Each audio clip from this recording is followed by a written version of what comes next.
সেক্ষেত্রে আমি শুরুতে এনসিপির কে ধন্যবাদ জানাই, আমার দলের আহ্বায়ক এবং যারা এই সিদ্ধান্ত নিয়েছেন, সিদ্ধান্তের সাথে আছেন, তাদেরকেও ধন্যবাদ জানাই যে তারা আমাকে এই জন্য যোগ্য মনে করেছেন এবং তারা দল থেকে আমাকে মনোনয়ন দিয়েছেন। পাশাপাশি আমি জামাত ইসলামকে ধন্যবাদ জানাই যে এই যে পলিটিক্যাল কমিটমেন্টের জায়গাটা, এটা তারা ঠিক রেখেছেন।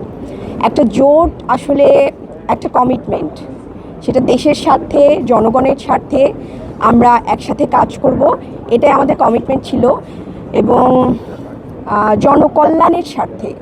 তো সেইখান থেকে দেখেন অনেক বড় বড় পার্টি আছে, তারাও জোট করেছেন, কিন্তু তারা কিন্তু তাদের পলিটিক্যাল কমিটমেন্ট বা জোটের প্রার্থীদেরকে, অনেক বেশি সিট থাকার পরেও তারা কিন্তু জোটের প্রার্থীদেরকে ওইভাবে সম্মান করেননি।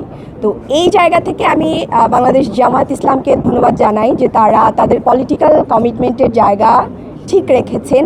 পাশাপাশি আমরা আজকে এই জায়গায় দাঁড়িয়ে আছি শুধুমাত্র জুলাইয়ের কারণে, এবং এটা জামাত ইসলামী এবং জোটের পক্ষ থেকে সিদ্ধান্ত হয়েছে যে আমরা একজন শহীদ পরিবারের প্রতিনিধিত্ব চাচ্ছিলাম। তো সেখান থেকে আমাদের সাথে শহীদ পরিবারের একজন প্রতিনিধি আছেন, একজন মা আছেন, শহীদ জাবিরের মা আছেন। এটাও অনেক বড় একটা বিষয়, যেই জুলাইয়ের উপর দাঁড়িয়ে আমরা আজকে এইখানে দাঁড়িয়ে আছি, সেই জুলাইয়ের একজন শহীদের মা আমাদের সাথে আছেন। এটা আমাদের জন্য অনেক বড় বিষয়।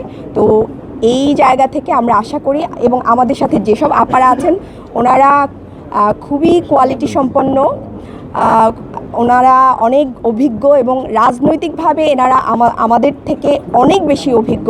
আমি আশা করি এই যে জোটের যে নারীদের পথ চলা, এটা খুবই সুন্দর হবে এবং আমরা নারীদের সামাজিক সুরক্ষা, নিরাপত্তা, স্বাস্থ্য, শিশু স্বাস্থ্য, তারপর এই যে আইন প্রণয়নের ক্ষেত্রে যে ভূমিকা রাখা দরকার, এগুলো আমরা ইনশাল্লাহ একসাথে জনকল্যাণ স্বার্থে আমরা করতে পারবো ইনশাল্লাহ।